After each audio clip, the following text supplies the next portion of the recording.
un podcast de Cooperativa. Este es el podcast de Una Nueva Mañana, una presentación de cooperativapodcast.cl, otra forma de escuchar.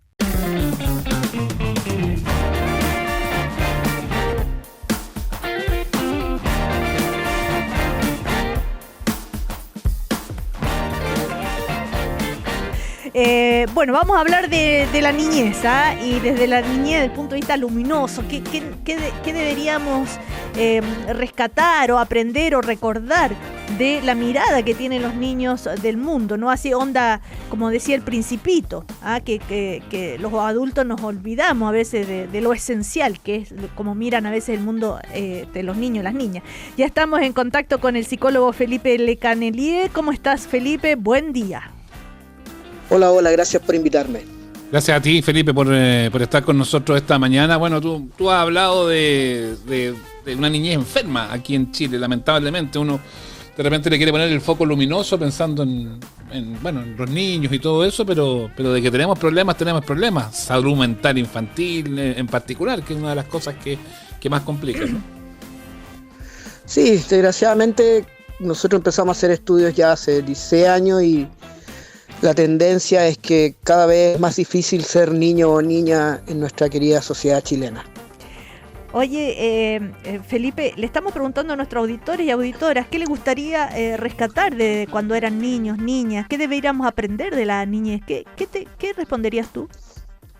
Sí, mira, mirando como el lado positivo, sí. Nosotros siempre hemos tenido esta idea que los niños son inmaduros, que no entienden nada, que hay que decirles todo, enseñarles todo.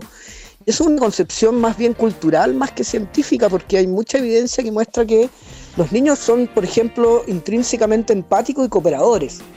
Niños de 10 meses, a veces de 2 años, ayudan a los otros, se ponen en el lugar de los otros, entienden las emociones de los otros, y no son para nada inmaduros, más bien somos nosotros los que hemos ido perdiendo esas capacidades humanas tan esenciales. Entonces, una de las grandes, como creo que revoluciones que nos ha pasado a los que estudiamos la infancia, es que ahora tenemos niños que son, voy a ponerlo como súper psicológicos, como mentalizadores. Nosotros no entendemos mucho a veces el mundo psicológico y hay niños de 6, 7 años, y para qué decir la genialidad de los adolescentes, que entienden cosas del mundo humano que muchos adultos todavía no han logrado comprender. Por ejemplo. No sé, por ejemplo, entienden las emociones del otro. Hay estudios que muestran que ya un niño de los 8 o 9 años entiende lo que le pasa al papá y a la mamá. Otros estudios han mostrado que niños ya de 3, 4 años, incluso bebés, detectan rápidamente que sus papás están tristes o están enojados o están deprimidos. Entonces ellos en general están usando un lenguaje que es más psicológico. No se quedan en lo concreto, ¿me entiendes? Uh-huh. Entonces como que son capaces de ver más allá. Y nosotros no tuvimos mucho eso porque nuestros papás tampoco hablaban con nosotros de emociones, de las cosas que nos pasaban. Entonces creo que ahí el lado positivo es que tenemos esta generación que es como más clever, más mentalizadora, más madura en ese aspecto. Y con esa niñez, ¿qué errores a veces cometemos los adultos en cómo tratamos a los niños? Esto da para varias semanas de entrevista. En general, nosotros, lo que ocurre, el gran diagnóstico actual es que la gran realidad es que si tú vives en una sociedad donde los adultos no están bien, están estresados, ellos cargan con historias de mucho sufrimiento, hay temas económicos, socioeconómicos, entonces si un adulto no está bien es difícil que pueda ver a su hijo, ¿entiendes? Es difícil que lo pueda ver como desde él, que lo pueda respetar, que lo pueda tratar de comprender. Y toda la evidencia muestra que justamente cuando tú tienes una sociedad de adultos estresados, la respuesta inevitable es el reto, el castigo, la violencia y todos los tipos de malos tratos que solemos cometer. ¿Cómo debemos encarar eso? Porque hay pautas que están súper marcadas y que son y que todos los que somos padres de una u otra manera caemos en eso, y claro, de repente los cabros te quedan mirando como diciendo, bueno, ¿qué le pasa a este gallo que está tan enojado si yo no hice nada? ¿Cómo debiéramos encarar eso? De nosotros, de muchas veces darnos cuenta que el problema no son los niños, sino que son los adultos. Bueno, otros países lo que han hecho es hacer políticas públicas en serio, no solamente campañas publicitarias, políticas públicas en serio para empezar a que los adultos empiecen a mirarse a sí mismos ver lo que les pasa, de construir sus historias, antes de llegar y lanzarles agresiones a los niños. Te tengo que decir, y esto hay que decirlo, hay 2-3 estudios en Chile que muestran que en este momento como el 60-70% de los niños y niñas reciben algún tipo de violencia en el hogar. Uh-huh. Entonces, esto es una epidemia en salud mental, y la gran crítica que hacemos todos los especialistas es que esto no se ha tomado en serio a nivel de política pública en general, ni a nivel de los políticos y las políticas. Uh-huh. Ahora, Felipe, sin llegar tal vez a extremos de violencia, a veces cometemos errores, por ejemplo, como tú dices, el reto, o sea, no te muevas, quédate quieto, ordena inmediatamente, ese tipo de frases que decimos a los padres a cada rato, ¿no? O, por ejemplo, vuelven del colegio y dicen, ¿cómo te fue? Obvio que te voy a decir bien, nada más, hasta ahí. O cómo te portaste. O cómo te portaste. ¿Te portaste bien hoy? O vas a salir, pórtate bien, ¿eh? No desordene. Claro. A ver, a eso me refiero. Ese trato a veces que parece como inocuo, tal vez no lo es tanto, o es un error.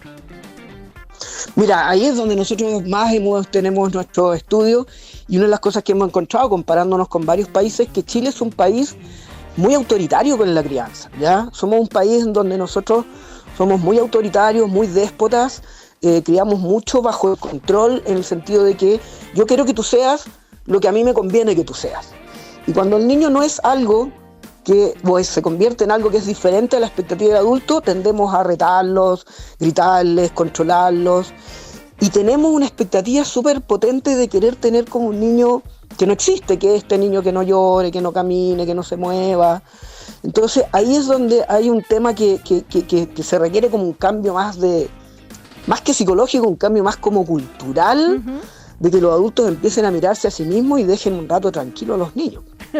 Ahí claro, es bien interesante eso, y eso también pasa un poco por las dinámicas que se dan en la escuela, en los liceos, en los colegios, porque también pasa mucho eso de que viene el regaño rápido para ellos, que son muchas veces niños incluso que tienen condiciones especiales que no son atendidos, los colegios les sueltan la mano fácilmente, y ahí también hay un ambiente en muchos casos, no voy a decir que en todos, pero en muchos casos de bastante estrés para los niños. Ya, es que eso es exactamente lo que tú dices, lo que nosotros encontramos. Si tú eres un niño o una niña en Chile, de alguna u otra manera, si no te están retando, exigiendo y controlando en la casa, lo están haciendo en la escuela. Entonces ahí es donde nosotros nos preguntamos, wow, qué difícil está siendo ahora para millones de niños y niñas vivir en un país que siempre los están retando, controlando, sobreexigiendo, pidiéndoles expectativas que son de los adultos, sin verlos a ellos desde su ser de infancia. Uh-huh. Porque hay muchas veces, Felipe, pasa que cuando uno les da la libertad o los deja más bien libre, ahí viene como el control que dicen, bueno, pero cuidado que no se te vaya a desbandar el niño o la niña. Entonces ahí también como para los que ejercen la paternidad, cómo poner también todo ahí en una balanza, o sea que en el fondo sea una mano que pueda exigir, que pueda dar las normas, los marcos, pero que también sea acogedora para que los niños sean un poco felices. Mira, una de las cosas que se está mirando ahora es que ha habido como una evolución en la crianza en Chile. Nosotros empezamos a hacer estudios hace como 15 años y ahí veíamos este tipo de cuidado de crianza que ya estamos hablando, del control, del reto, del castigo, pero en los últimos 4 o 5 años se ha visto una evolución que ha ido cambiando desde dejar de retarlos, castigarlos y casi como de dejarlos medios abandonados y desconectados. ¿Ya? Pregúntale a cualquier persona en cualquier escuela o colegio y te va a decir, los apoderados nos depositan a los niños, pero ellos no quieren hacerse cargo. Entonces y si se manda un condoro, ojalá ni me llaméis por teléfono para decirme que no, por supuesto, ustedes, claro. y no me llamé a una charla, yo no voy a ir a una reunión, yo no tengo tiempo. Estoy preocupado de mi mundo adulto, que ya es difícil, y ahí también hay que entender a los adultos. Entonces, a nosotros lo que más nos preocupa es que estamos mutando hacia un tipo de crianza que es más compleja, porque como que nos estamos absolutamente desconectando de los niños. Los celulares no ayudan para nada, el estrés de los adultos no ayudan para nada. Entonces, aquí te podría dar varias recomendaciones, yo no soy de dar consejos porque no creo que sirvan, pero claramente la cantidad de tiempo es fundamental, conversar.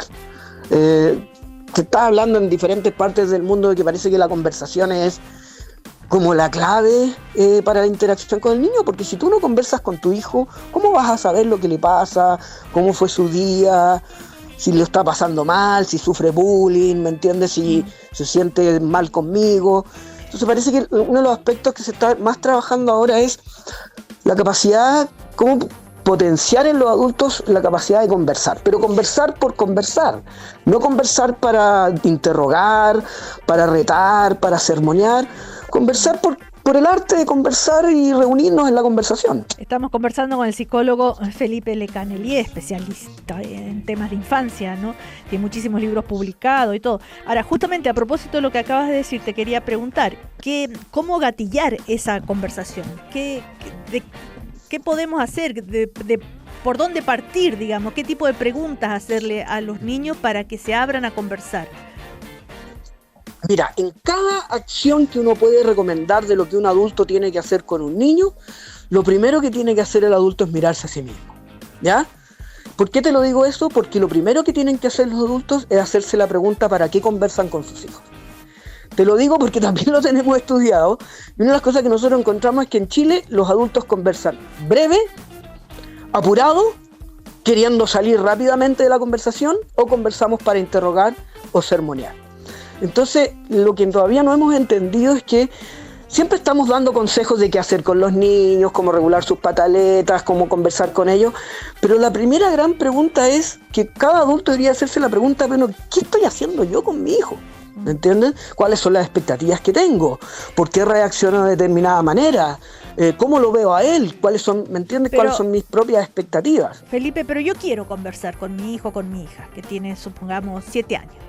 Pero resulta que no sé, le pregunto de una manera y que ella me dice sí, no, y no se abre. Tal vez la manera en que queremos gatillar esa conversación no nos resulta, a eso me refiero. Ya, perfecto. Lo que pasa es que ahí es donde, vuelvo a lo mismo, la conversación no es una técnica. No es algo que tú vayas a hacer durante media hora y te lo propongas como que lo anotes en un cuaderno, oye, hoy tengo que conversar con mi hijo. Los países que conversan empezaron a conversar desde chiquitito con sus hijos, pero la conversación no tenía un sentido. La conversación era una manera de implícita decir, oye, juntémonos. Es cuando tú te juntabas con tu familia a hacer la sobremesa y te quedabas conversando hasta las 4, 5, 6 de la tarde, divirtiéndote, pasándolo bien. Esa es la conversación que nosotros de alguna manera hemos perdido.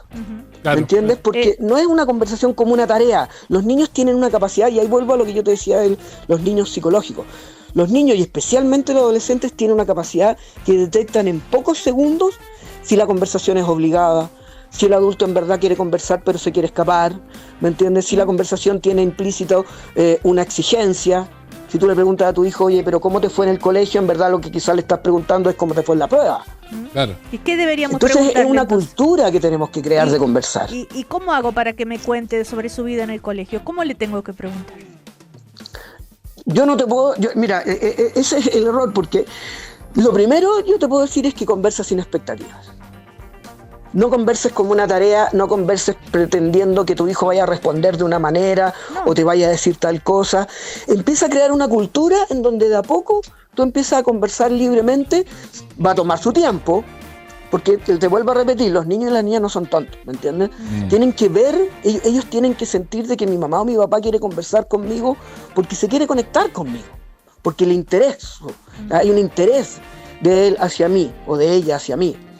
Y eso es una práctica que obviamente que va a tomar tiempo, y como no conversamos mucho con los niños, la primera reacción va a ser más bien rechazo de parte de ellos. Es divertido que hayamos perdido el arte de conversar en general, porque esto casi se puede llevar no solamente a los niños, sino que a los adultos, y ahí entramos inevitablemente, y lo hemos hablado en otras ocasiones, Felipe, acá en el programa, el tema de la tecnología, el tema de los teléfonos, los computadores y todo eso, que afectan a los adultos, como decimos, porque por algo perdimos el arte de conversar, pero en particular a los niños también, que están metidos, muchos de ellos, todo el día ahí.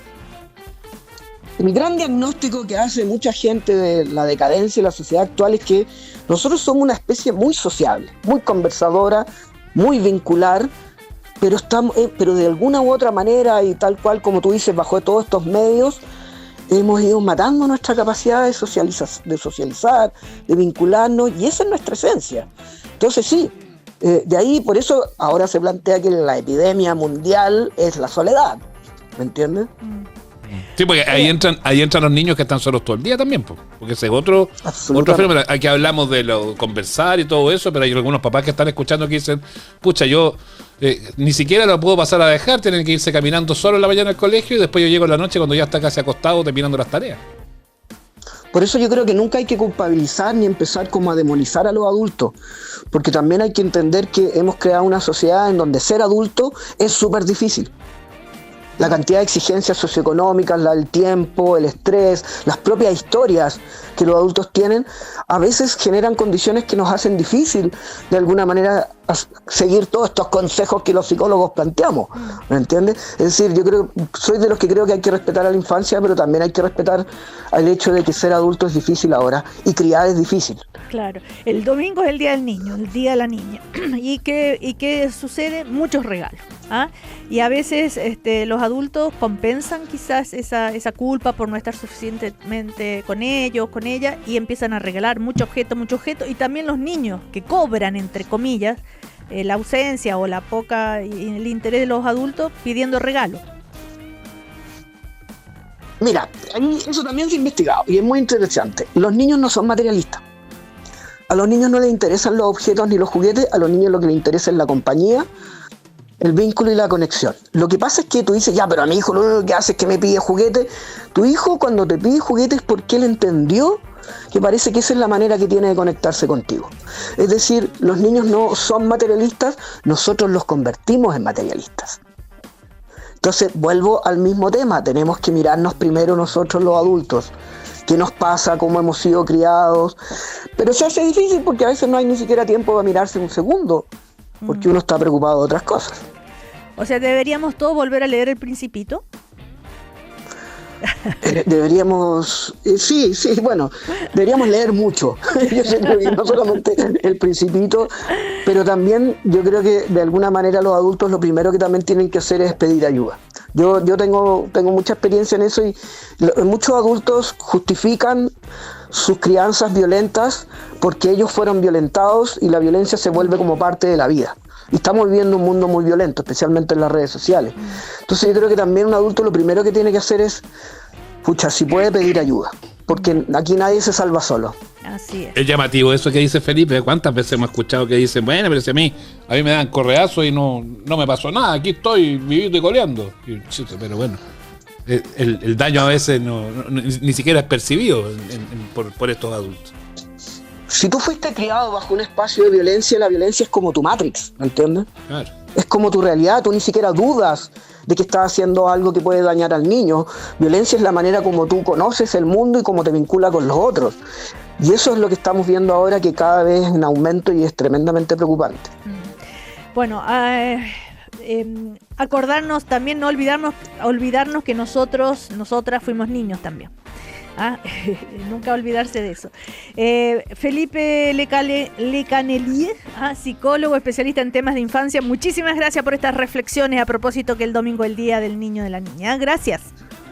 Muchas gracias por invitarme. Chao, Felipe, que estés gracias. bien. Chao, nos vemos. Estás escuchando el podcast de Una Nueva Mañana, una presentación de cooperativapodcast.cl. Ahí ya estamos acá con Joel Poblete. ¿Cómo estás, Joel? Buen día.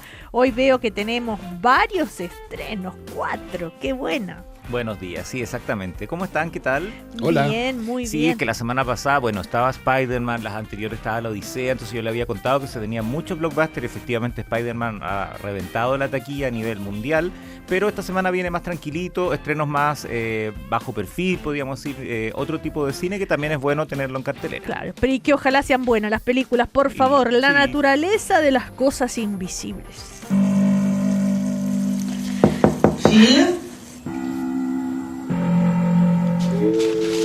Não machucado. É uma cirurgia que eu fiz. Cirugía. Estábamos hablando en portugués. Esta es una película brasileña, pero coproducida con Chile. Y justamente estaban escuchando a dos niñas, ya que estamos hablando, Sí. ustedes estaban hablando justamente de este tema. La infancia tiene una presencia muy importante en esta película. Parte cuando la hija de... Son 4 mujeres, van a ser 5 en realidad. Una película de temática muy femenina, es una ópera prima también de una directora, de hecho, que así también está asegurada la mirada femenina, se llama Rafaela Camelo, directora brasileña, se estrenó mundialmente en el Festival de Berlín del año pasado. Y justamente la infancia, como digo, tenía una presencia importante acá. La mamá de esta niña, la protagonista, tiene 10 años, ella la chiquita.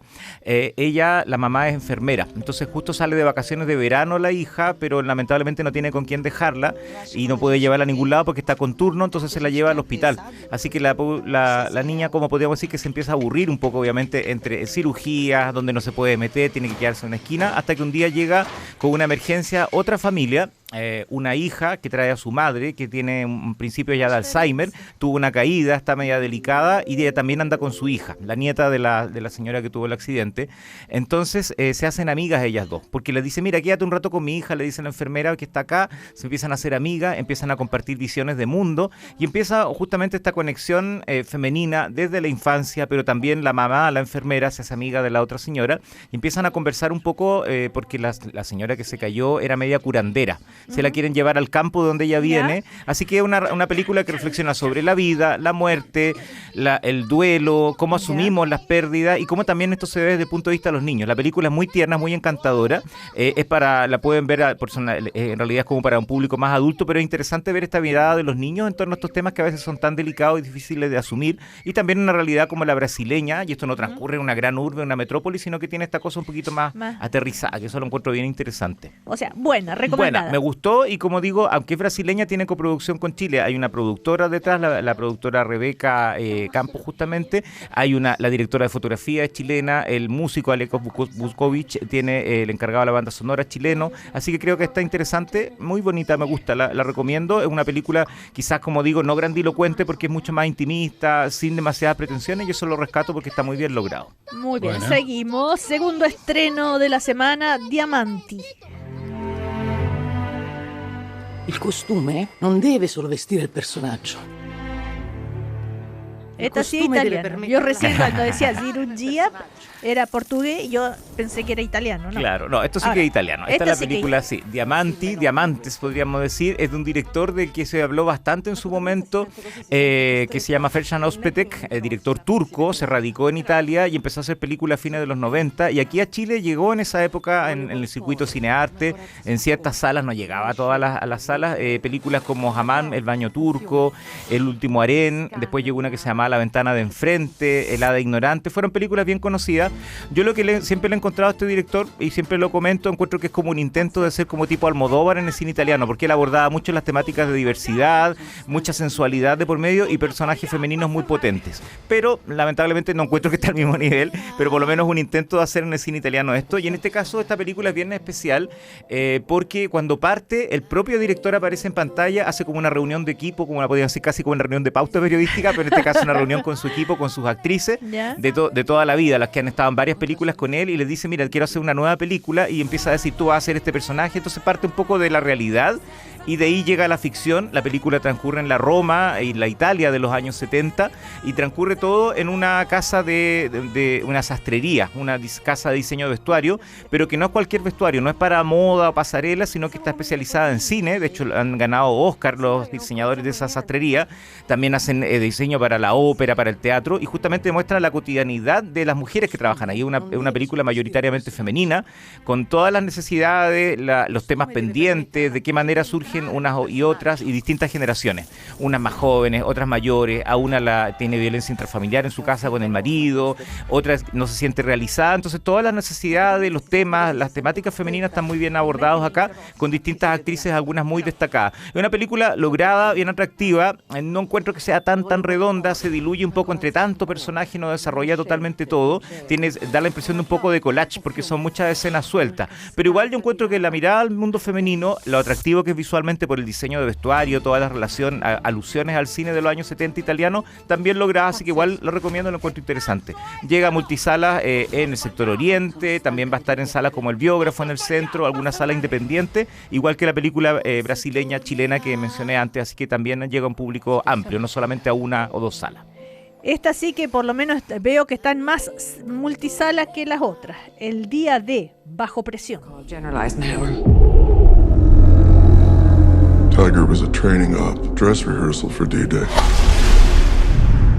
Una vez más, la temática La de Segunda la Guerra. Segunda Guerra. Sí. Esa yo no la alcancé a ver, pero igual comento más o menos de qué se trata y cuáles son los atractivos que tiene. Está inspirada en hechos reales. Esto empieza la historia 72 horas, antes del día D, del desembarco en Normandía, histórico, por eso tiene el título.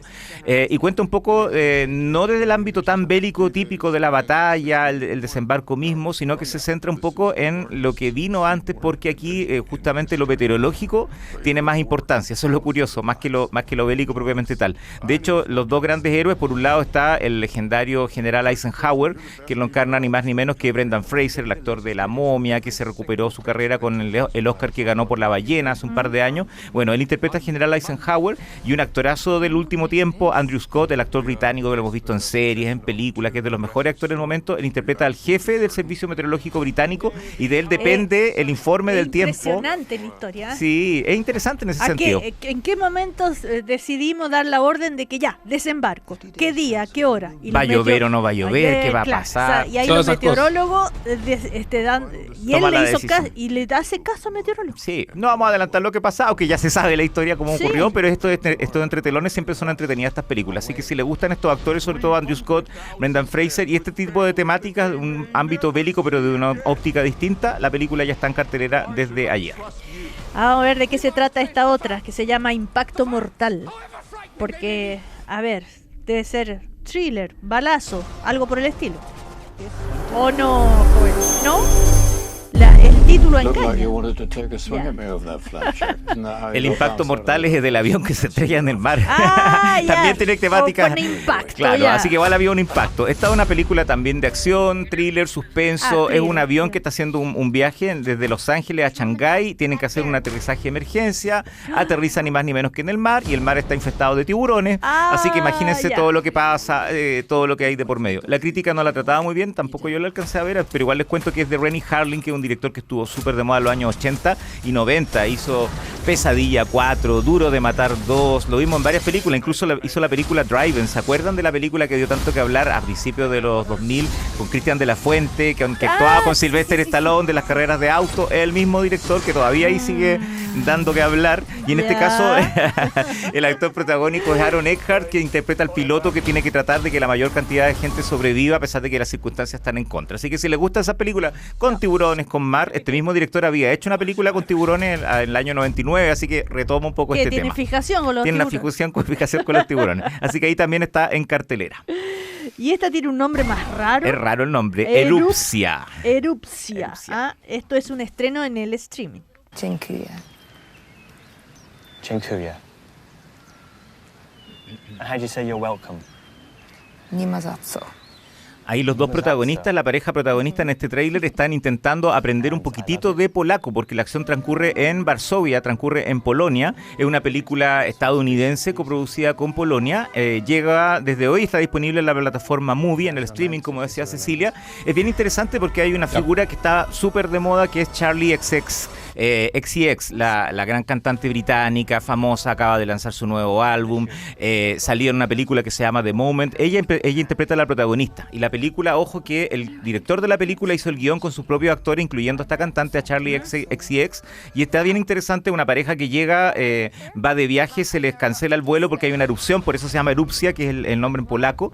Hay una erupción en un volcán en Europa, les cancelan el vuelo, se tienen que quedar en Varsovia, y él le quería proponer matrimonio, pero ella en realidad había ido ante Polonia, se reencuentra con una amiga con la que tuvieron como una onda y lo deja medio botado, y empiezan a pasar ahí tensiones de pareja. Muy bonita la mirada, con la forma en que está retratada la realidad polaca. Estos personajes que están un poco a la deriva, está bien interesante, me gustó, la encontró bien atractiva, y sobre todo porque esta cantante británica que está arrasando, que justo como digo lanzó su nuevo álbum hace poquitos días, y que está como actriz, productora, compositora en todo, aquí demuestra que también puede ser una actriz bien interesante, así que también la destaco por ese lado.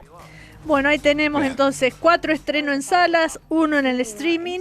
Bueno, a ver, sí, yo creo que puedo ir a ver 2 de estas, y más la de Movie, ¿por qué no? Sí. Gracias, Joel Poblete. Gracias a que te ustedes. vaya bien. Buen día Chao, Joel. del niño. Chao, Feliz chao, día gracias. del niño. Gracias a ustedes Nuestro también. nuestro niño Joel. Para ustedes también, gracias. Ya, Chao, chao. Aquí termina el podcast de Una Nueva Mañana. Lo escuchas en vivo de lunes a viernes desde las 10:30 de la mañana y todos los días en cooperativapodcast.cl.